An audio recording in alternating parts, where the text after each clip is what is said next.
One thing I love about you, David, and I think extracting kind of one of your superpowers is, again, Giles said to me, one of the founders can never think like consumers in board meetings. They're so split. And I love that. I think founders can't, and it's hilarious because in some respects, the founder, to get the little fucker off the ground, you kind of are the consumer. You know, you're scratching your own itch. But as you get to this much bigger brand, and Giles gave a gorgeous example of Vise Coco being like, oh, should we reduce, they were trying to compete with Innocent on coconut water, should we reduce, keep reducing and almost doing deep promotions, but every kind of couple of months. And it was basically creating this consumer cycle of junkies, basically, which wasn't driving the total revenue. Because like, if you actually think of it like as like a consumer, then like just think about it like a consumer. And what you've detailed to me, David, is the going into LA as a consumer, like, oh, that's the orange one. Okay, well, we need to do Saint Pierre. I buy this dog food. I'm going to buy this through Amazon, and I think there's a real superpower in that.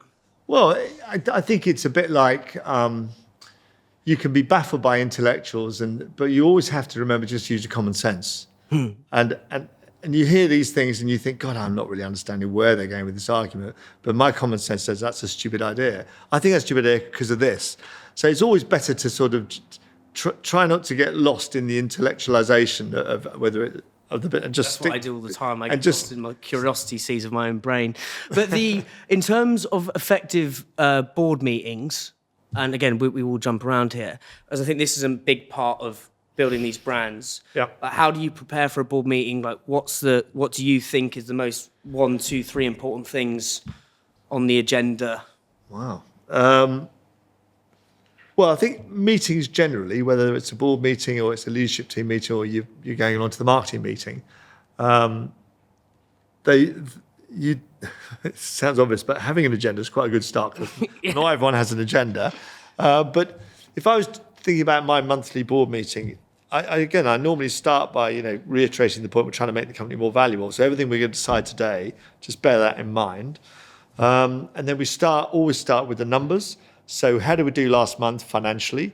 What did we say we were going to do, and did we do it? Because that's sort of rule one in business is if you say you're going to do it, you have to do it. And if not, why not? What went wrong? So an analysis of how the previous month has gone. And then we look forward financially to the month we're in and the rest of the year. And so I rely very heavily on having very good finance people. Yeah. This is how we do it. They tend to do that. Sure. But we all listen because that's the scorecard of whether you're doing it right or not. The finance, the way I look at it is that's the scorecard of the business. Yep. You can talk a good story, but if it doesn't come out of the numbers, it's not real. So you start with that. And then each person, and we've got the sales head, the marketing head, we've got manufacturing, we've got new product development. Every head around the room has their own session, and they say, well, here's what I was going to do in the month. Here's what I did, back to the priorities. And here's what I'm going to be focusing on in the next 3 months. In a way, it's to keep people's objectives, keep them honest with their objective. Here's what I was going to do, and here's what I did. Now, have you done what you said you were going to do? But also, I think one of the most valuable things, which I try and do in my board meetings, is I want everyone to have an opinion. So I started my life in multinationals and 20 years working for the big food multinationals. And, marketing would stand up and say, I've done a new advert. And we'd all go, oh, that looks shit. And then they but no one ever said, don't do the advert. We just said, oh, well, aren't they useless in marketing? Or then manufacturing would say what they'd done. You'd think, God, they're not very good, are they? Or, why don't they just fire all these people? Or why, whatever. But no one ever said anything about it. We just let them get it because it was all in silos. So in the multinational world that I worked in, people worked in their silos. They were good at their bit, and they tended not to have much respect for the other areas. And I always thought what a terrible waste that was, because just because you're in sales doesn't mean you haven't got a really good insight into finance or into marketing. Of course you have. So I say to the team, just because you're in charge of marketing doesn't mean you can't say what you think about manufacturing. If you think that's wrong, you need to say it. If you think finance are not measuring your business correctly, or they're unfairly treating your marketing spend, that it should be spread through the year rather than in lumps each month, say it.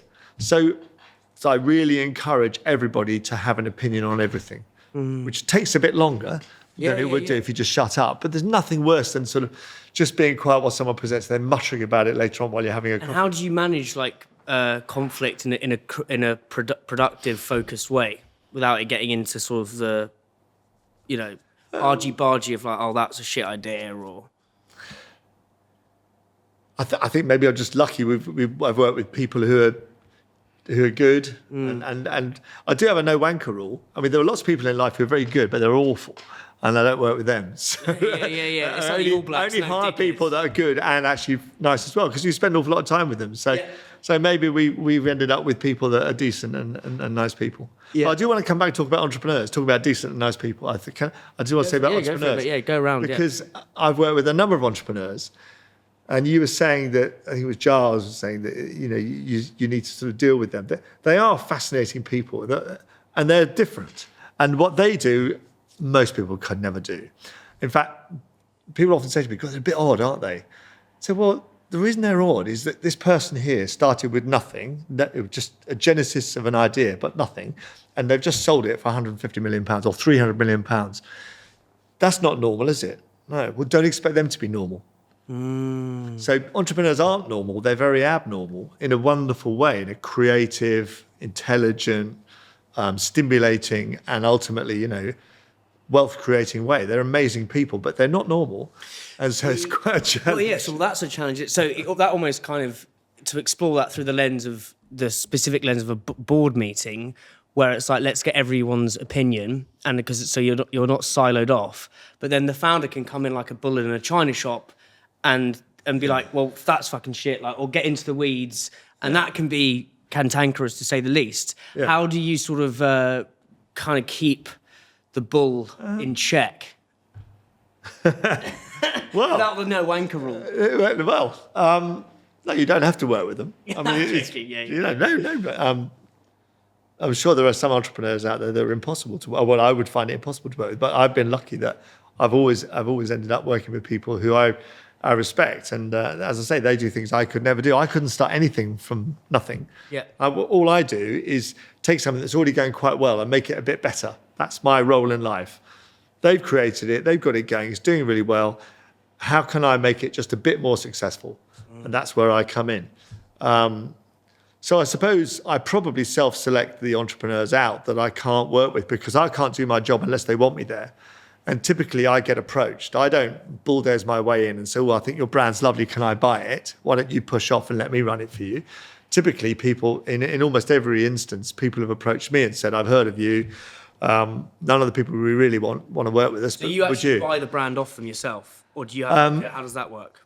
Typically they are at that point where they are so smart as an entrepreneur, they've created the entity, it's gone very well, but they know there's more they could do, but probably it's not them doing it. So the really smart entrepreneurs are able to spot that moment where they go, I've got it to 40 million of revenue, and I think it could be an international business of 200 million, but I'm not sure I've got I'm not sure that's me. Maybe someone else should come in and do that. So that's when they get in touch with me. So often what happens is they would approach me, or they would approach a bank, or both, or they'd be in the process of bringing investment into the business. Yeah. So if a private equity firm is asked, would you want to buy half the business, or do you want to buy 80% of the business?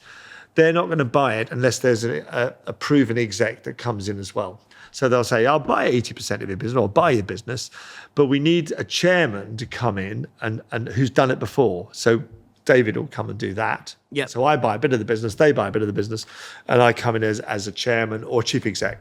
Okay. So this is a long way of answering. No, how do you deal with an entrepreneur who barges in and says, that's all terrible, do it my way?